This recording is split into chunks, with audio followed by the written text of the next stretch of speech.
ये है कि देखो भाई और बहनों, गुरुदेव भगवान कह रहे हैं, गुरुदेव भगवान के मिशन में दो पार्ट हो गए। एक तो साथ संगति नाम से और एक सतलोक आश्रम मैनेजमेंट के नाम से। अब जितने भी गुरुदेव भगवान ने संदेश दिए, कई संदेशों में गुरुदेव भगवान करेंगे बच्चों तन मन धन से सेवा करो, बच्चों तन मन धन से सेवा करो। और आश्रम से जुड़ी संगत, आश्रम से जुड़ी संगत तन और मन धन से सेवा करने पे लगी हुई है। तन मन यानी वो तन से भी सेवा कर रही है, शारीरिक सेवा भी कर रही है, मन से भी सेवा कर रही है, रात दिन लगे हुए हैं और धन से भी सेवा कर रहे हैं, क्योंकि गुरुदेव भगवान का आदेश हो गया। अब उस धन का दुरुपयोग कौन कर रहा है, उस धन का दुरुपयोग कहाँ हो रहा है? और एक साध संगति मिशन जो मालिक ने चला रखा है, गुप्त मिशन, वहाँ पर जो भी परमेश्वर की दया से सेवा आती है वो किन कार्यों में लग रही है, आप सब भाई बहन भली भांति अच्छे से जानते हैं, बिल्कुल अच्छे से जानते हैं कि वो पैसा गलत कामों में या गलत जगह नहीं लगाया जाता। क्योंकि साध संगति माध्यम प्लेटफार्म एक ऐसा प्लेटफार्म है जिन भाई बहनों के पास सेवा है, सेवा वो कर रहे हैं, वो भाई बहन परमेश्वर से डर कर सेवा कर रहे हैं। डर कर वो सोचते हैं कि भगत भाइयों के सेवा का पैसा, एक भी पैसा कहीं अगर गलती से कहीं लग गया तो हम दोषी हो जाएंगे।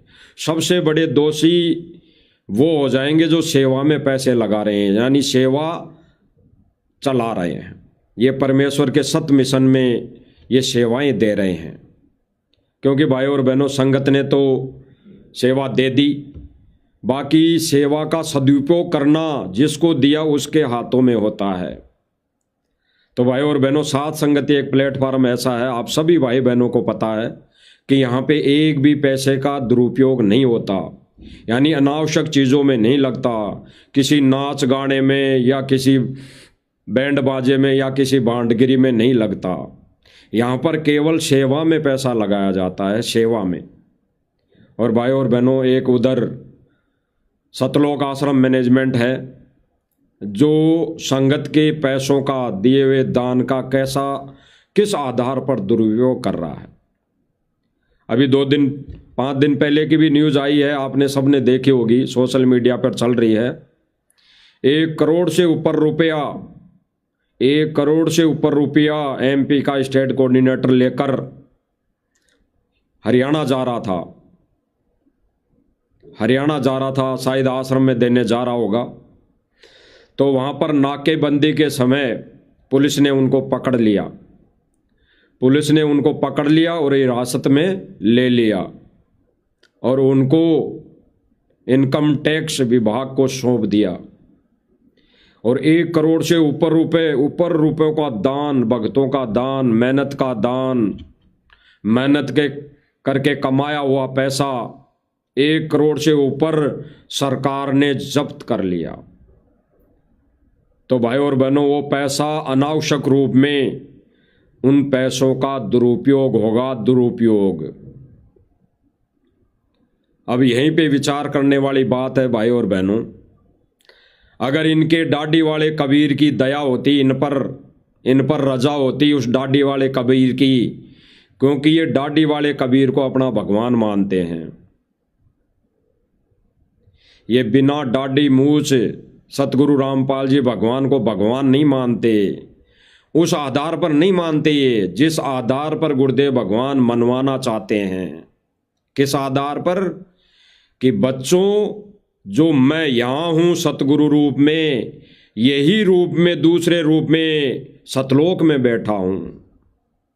मेरे से अलावा, मेरे से भिन्न कोई कबीर नहीं है, मैं ही कबीर हूँ, मैं ही वो सत्य पुरुष परमात्मा हूँ, सतलोक का राजा हूँ। तो ये लोग सतलोक आश्रम मैनेजमेंट वाले इस कैटेगरी से, इस आधार से, इस सोच से, ये ज्ञान आधार से गुरुदेव भगवान को, यानी संत रामपाल जी महाराज जी को ये भगवान नहीं मानते। ये भले ही दिन में 50 बार जयकारे लगाते होंगे, ये भले ही दिन में गांव वालों से 50-100 बार जयकारे लगवाते होंगे, लेकिन इन्होंने सतगुरु रामपाल जी भगवान को असली कबीर नहीं माना, इन्होंने नकली कबीर माना। नकली कबीर कैसे? इन्होंने नकली कबीर बनाया। 1997 को लेकर इन्होंने एक 3D वीडियो बनाई, नकली 3D वीडियो। तो इन्होंने नकली कबीर बनाया किस आधार पर? कि संत रामपाल जी महाराज जी को तो आकाश में उड़ा दिया, और इन्होंने अपनी 3D वीडियो में दिखाया संगत को कि वो दाढ़ी वाला कबीर आकर इसमें प्रवेश हो गया, घुस गया। इन्होंने नकली कबीर बनाया। भाई और बहनों, सोचने की बात है कि वो हमारा कबीर भगवान किसी में कोई प्रवेश नहीं होता, किसी में कुछ भी कोई प्रवेश इनका ये काल वाले रोल नहीं करता कि काल जहां पे भी किसी ब्रह्मा विष्णु महेश के रूप में प्रकट हो गया और अन्य किसी में घुसकर प्रकट हो गया। तो ये परमात्मा से शरीर आता है, भले ही वो लीला गर्भ से आने की दिखा दे, लेकिन वो परमात्मा से शरीर प्रकट होता है तो होता है, जैसे गरीबदास जी ने की। गुरुदेव भगवान कहते हैं कि गरीबदास जी पूर्ण परमात्मा थे, वो पूर्ण सत्य पुरुष कबीर परमात्मा थे, लेकिन जीव उद्धार के लिए उन्होंने ये लीला की, जन्म लेने की लीला दिखाई, शादी करने की लीला दिखाई, उनके बच्चे होने की लीला दिखाई। तो भाई और बहनों, उससे बड़ी लीला आज वो परमेश्वर स्वयं खुद करेगा, क्योंकि परमात्मा ने कहा कि कलयुग की जब पिछली पीढ़ी आती है तो परमेश्वर का विधान है कि धर्मदास कलयुग की पिछली पीढ़ी में मैं खुद आऊँगा, मैं स्वयं आऊँगा और जीवों का उद्धार करूँगा। तो भाई और बहनों, ये परमेश्वर खुद आया है, खुद आता है। तो इनका जो दाढ़ी मूंछ वाला कबीर है उसने इनकी रक्षा नहीं की, और 1 करोड़ से ऊपर रुपए का दान सरकार के कोटे में चला गया, सरकार ने जब्त कर लिया। और भाई और बहनों, ये दान करोड़ रुपए नहीं होगा, ये तो करोड़ों में होगा, करोड़ों में। इन्होंने तो अपने बचाव में लाखों रुपए रिश्वत दी होगी पुलिस वालों को या किसी भी डिपार्टमेंट को। वहाँ पर घटना घटित होती है, 50-100 लोग मरते हैं और दिखाती है मीडिया 10, 20, 30, इससे ज़्यादा नहीं दिखाती है, क्योंकि छुपाती है। तो भाई और बहनों, यहाँ पे भी इन चीज़ों को छुपाया गया है।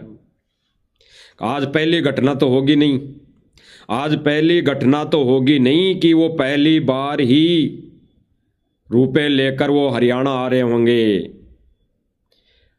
वो तो बहुत पहले से इतने रुपए, अरबों रुपए लेकर कभी न कभी आए होंगे, पहली बार घटना नहीं है। लेकिन अब वर्तमान समय में भाई और बहनों, संगत का दिए हुए दान का दुरुपयोग हो ही रहा है। अब तो 100% संगत के दान का दुरुपयोग पहुंच गया है, सतलोक आश्रम मैनेजमेंट करने लग गया है। इसलिए उस असली कबीर ने भी रक्षा नहीं की और इनके उस दाढ़ी मूंछ वाले कबीर ने भी इनकी रक्षा नहीं की।